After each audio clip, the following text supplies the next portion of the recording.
Good morning, afternoon or evening everybody. Welcome to another build and tutorial series, this time building this late Panther G from Tamiya. This video will mainly focus on the kit part of the build, going through the kit almost as Tamiya intended. It will though have a small amount of extras, like adding resin brackets, a resin barrel, and a small amount of photo-etch. So, without further ado, let's get building. As with most Tamiya big cat kits, we start with the suspension components. Every time I remove parts from sprues, I use the same 4-part technique. I carefully snip them out, cut off any large pieces with the snips, clean up with a scalpel, and smooth out with some sandpaper. I won't show the snipping and cleanup stage again, as it's not really an exciting watch and rather time-consuming, but every plastic part I attach will have gone through this process. Once I have all my parts cut out from stage 1, I start fitting them to the tank. For the suspension arms, I dry fit first, fix any mistakes, then fix them in place using Tamiya extra thin cement. This stuff uses capillary action to get right in the join, so is perfect for this. The process is then repeated on the other side.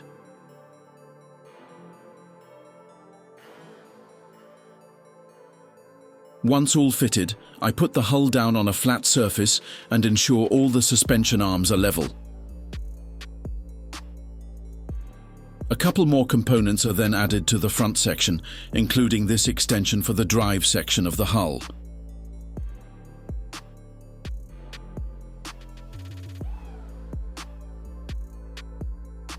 The rear idler mount is added next, and finally the rear hull plate is attached. This needed a little tape added, just to hold it in place whilst it cured. I also added some cement to the inside joins to ensure a good hold. Next, it's just the small task of cleaning up and constructing all 6,000 wheels the Panther has. No wonder the maintenance on these beasts was a pain in the ass. I start by cutting them all out, then cleaning them up. I find the best way to do this is just to scrape the surface with a scalpel, being careful not to create any flat spots. Once the whole lot is cleaned up, we can start constructing them all. I start with the drive sprockets, which have a little grommet inside so they can rotate. The two halves are simply glued together with the grommet sandwiched in between. Next, the inside road wheels are glued together. No grommet on these, so they will be glued in place to the tank. The outside and inside road wheels are glued together next.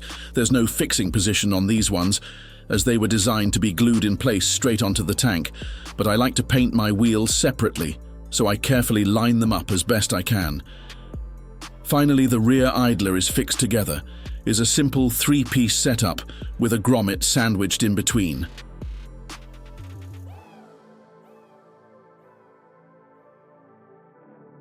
After a good wheel session, they are all cleaned up and built, ready to be fitted to the Panther.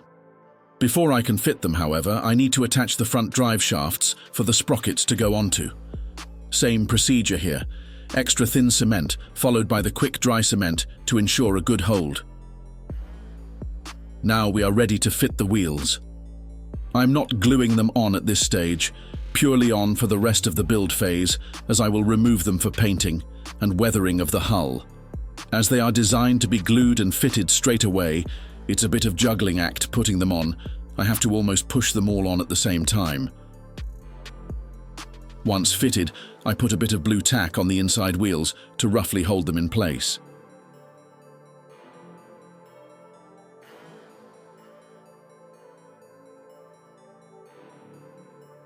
With the wheels in place, we can now start attaching some details to the hull, starting with the support brackets for the exhaust stacks.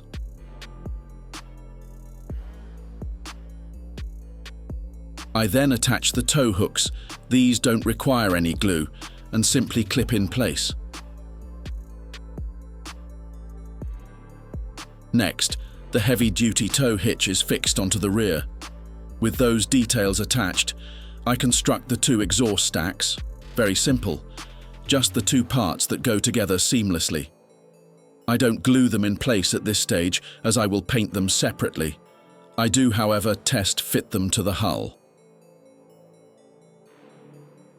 The jack is next. I didn't like the attachment method to the hull. It makes it look like it's floating in an unnatural position. Therefore, I decide to snip the attachment off and use this bracket provided instead. I do then need to fill the gap left for the attachment, so I use some Tamiya putty to fill it in. Nothing too precise here, as it will be hidden by the jack. I put the jack aside for fitting later on. Now for the storage boxes, these were often pretty battered on the tank, especially those that survive in combat for a while. To add some battle damage, I heat the boxes with a lighter and carefully press a pen into it to get some dents. I keep going with this box until I'm happy with the result.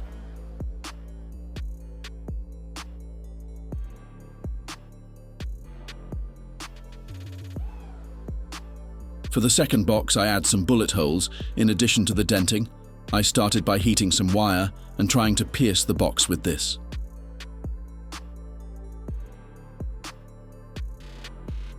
Unfortunately, it didn't go all the way through, but I decide to add the dents in at this stage, then go back with some heated tweezers and pierce the holes.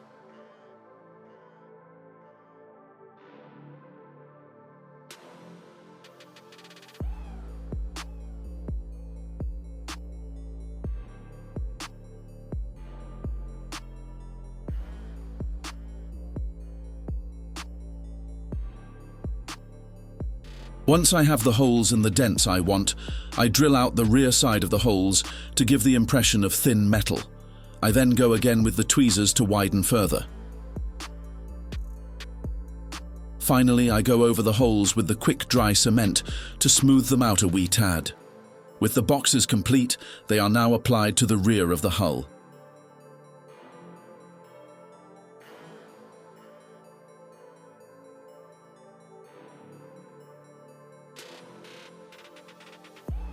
With a good chunk of the lower hull details complete, I now move on to the upper hull section, fitting the front-mounted machine gun and the front hatches.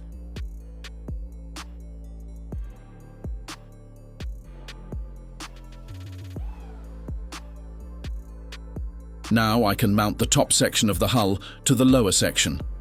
Being a Tamiya kit, the fitment is absolutely bob-on. I slide the lid into position, then use the quick dry cement to glue it in place. The only small gaps were on the sides, but once I added glue and held for a moment or two, the pieces shut tight. It's lovely when you don't have to get the filler out.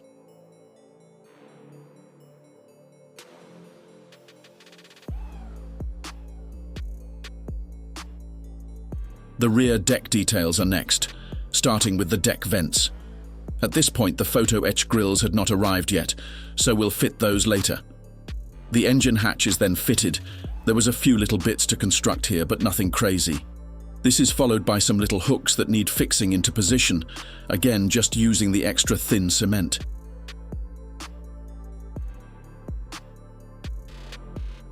Now for the tools. I didn't like the lack of detail on the brackets, so I resin printed my own for this build, instead of ordering Photo-etch. I will leave a link in the description for anyone who would like to give them a try. First thing to do is to cut the existing detail off of the tools.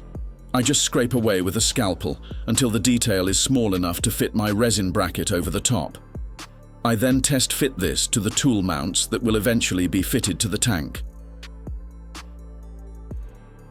To fix the tools with their new brackets to the tool mount, I use this VMS Black CA glue. This is perfect for sticking resin parts down pre-painting.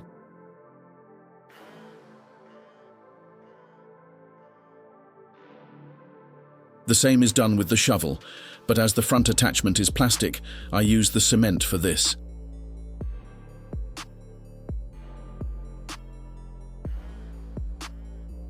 For the sledgehammer, I used some old Photo-etch I had lying around from the Tiger tanks. I cut a small wing nut bracket, cut it in half, and attached it around the hammer part. This worked quite well, but I will look at making resin versions of these in the near future. The final detail to add to the hull is some battle damage to the front mudguards. Nothing crazy, just a small amount of bending to make them look a little beaten up.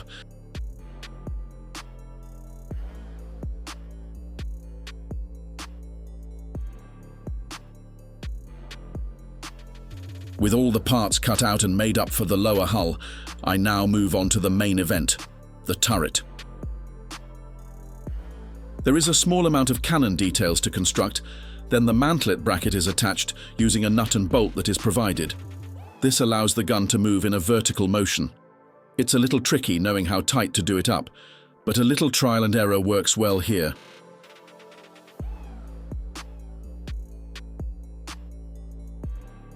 This can then be attached to the main part of the turret, of which comes in a single piece. Next, I paint the inside of the turret and the end of the gun white, as you will be able to see glimpses of the interior when built with the hatches open. Not being too neat here, as the hatch opening will be very small.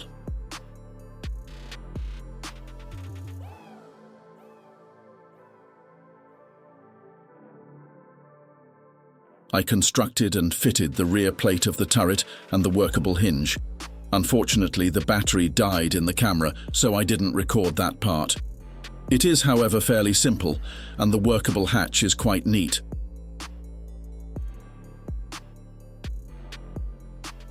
For the barrel, there was no way I was using the two-piece one provided. I find them a pain in the arse to clean up and have had so many flat spots doing it before. So I printed my own one in resin.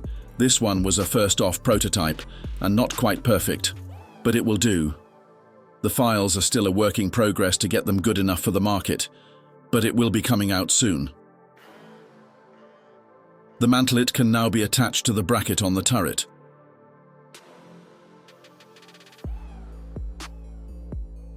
With the turret complete, I now go back to do the photo etch that arrived.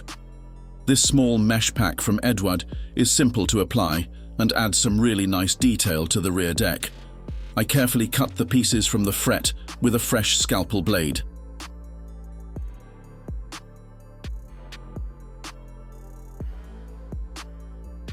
To fix them in place, I use the trusty CA Black from VMS. This stuff is great for photo etch, as it doesn't cure instantly on contact. It also has a small amount of flex once cured, so can handle a gentle knock without snapping off. I start with the 4 vents, which have a double layer of photo etch to add, a grill, then some protective plates over the top.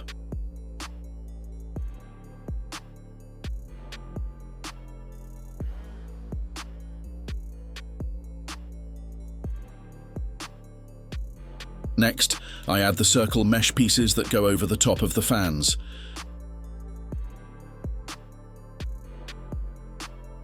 That's the photo etching done on this model. Some mud guards would have been nice, but fairly happy with the additional detail it has added. And that, my friends, is where I am going to leave this video. The kit is pretty much built minus the figures and the final construction. However, as you can see, that is not where the build phase ends. Next video will focus on the aftermarket elements like adding steel texture, making resin track links, adding stowage, and some custom metal hooks and tow cables. If you have enjoyed this video, then please hit those like and subscribe buttons and let me know your thoughts in the comments. But for now, farewell and happy modeling, everybody.